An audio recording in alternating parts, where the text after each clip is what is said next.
Você já fechou os olhos e se viu lá? Naquele tempo, naquele lugar, com aquelas pessoas.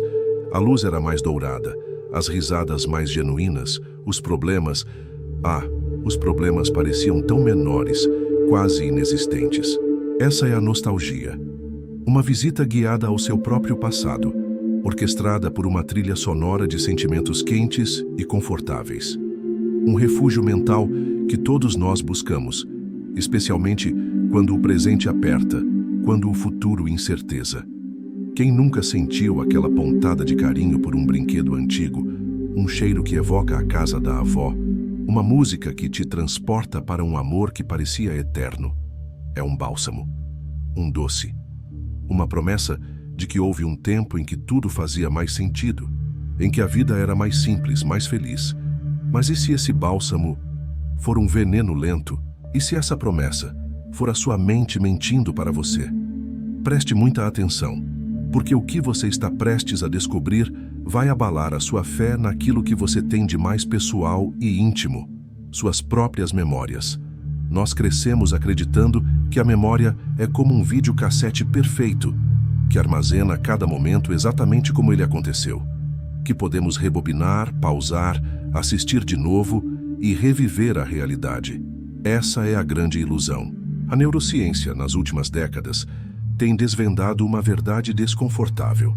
Sua memória não é um repositório, é um arquiteto, um artista e, muitas vezes, um mentiroso compulsivo.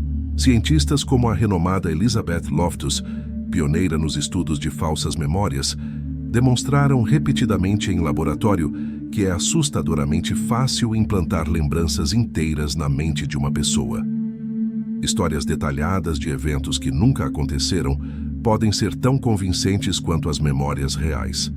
E se podemos ser convencidos de algo que nunca aconteceu, imagine o que a nossa mente faz com algo que realmente aconteceu, mas que ela decide remodelar. Quando você acessa uma memória, você não está assistindo a um vídeo. Você está, na verdade, recontando uma história. E cada vez que você a reconta, seu cérebro a reescreve um pouco. Adiciona detalhes, remove arestas ásperas, intensifica emoções positivas e minimiza as negativas. É como um roteirista interno que, com o tempo, aprimora o enredo para que ele se encaixe melhor na narrativa que você quer contar sobre si mesmo e sobre o seu passado.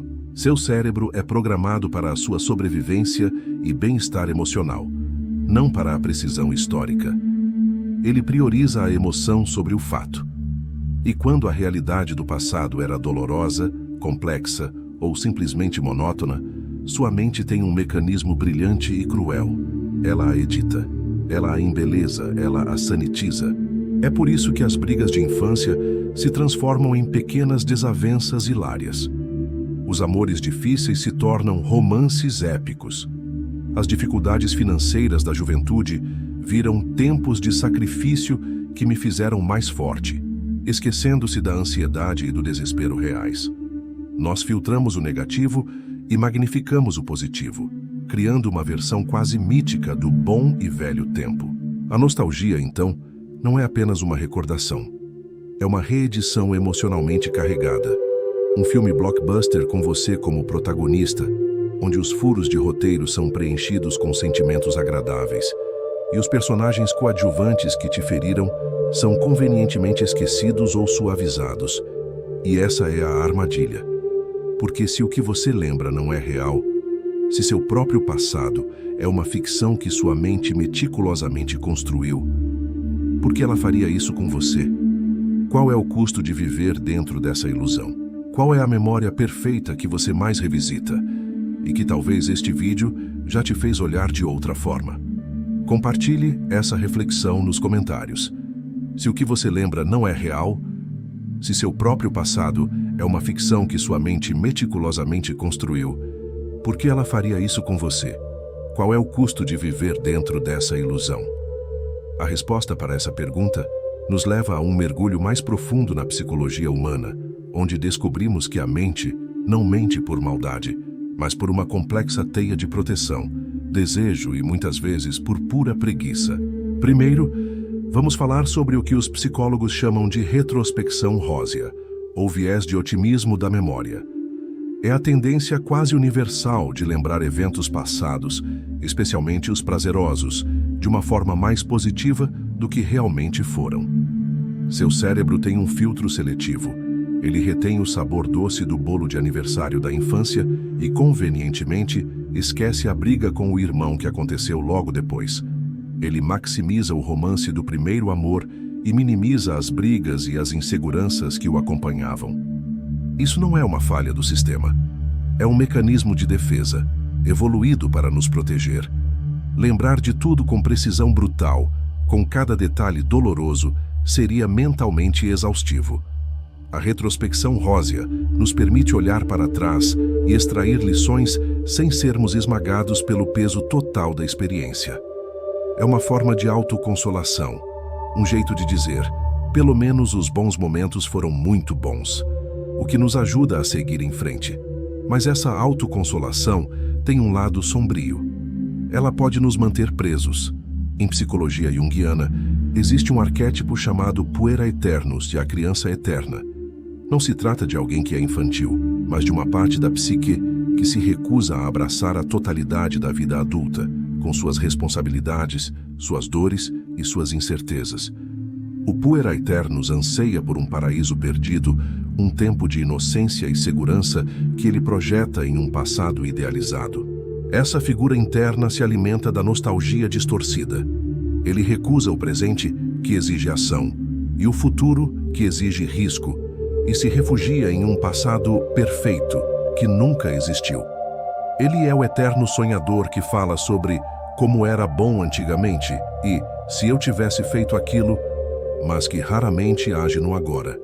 A nostalgia se torna um casulo confortável, um escudo contra a necessidade de encarar a realidade bruta do presente e construir o futuro.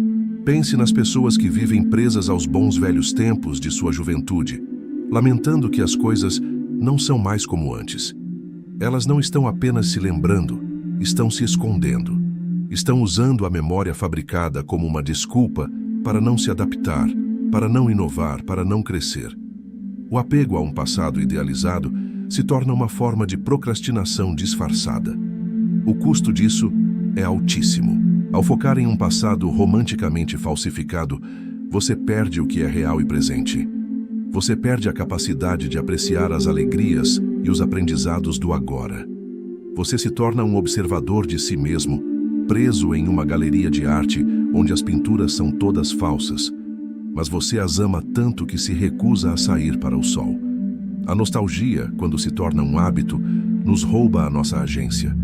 Ela nos convence de que o auge já passou, que a felicidade é um eco distante e que nossa melhor versão está para trás e não à frente. Ela nos amarra a fantasmas. Entendemos que nossa mente é uma arquiteta de ilusões, projetando um passado que nos conforta, mas que nos paralisa. Mas isso significa que somos prisioneiros eternos dessa dança entre a realidade e a ilusão. Significa que estamos condenados a viver em uma bolha de o que poderia ter sido ou o que foi. Não. Significa que precisamos de novas ferramentas para nos libertar. A libertação não está em apagar o passado. Isso é impossível e francamente indesejável. Nossas memórias, mesmo as falsificadas, contêm as sementes de quem nos tornamos. A libertação está em ressignificá-lo, em transformar a memória de uma âncora que te prende para uma bússola que te guia.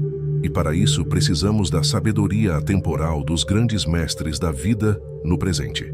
Começamos com o estoicismo. Os estoicos, como Sêneca e Marco Aurélio, nos ensinam a focar implacavelmente no agora. Para eles, o passado já não existe e o futuro ainda não é real. A única esfera de influência que possuímos é o presente momento. A nostalgia, para um estoico, seria uma distração da única tarefa que importa: agir com virtude agora.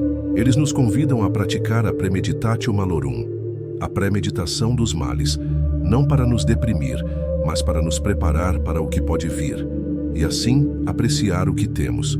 E por outro lado, a amor fati, o amor ao destino, nos ensina a abraçar tudo o que aconteceu, não como um fardo, mas como parte essencial da jornada que nos formou. O passado não é para ser reescrito com fantasia, mas para ser aceito em sua totalidade, para que possamos aprender e seguir em frente. Depois nos voltamos ao existencialismo.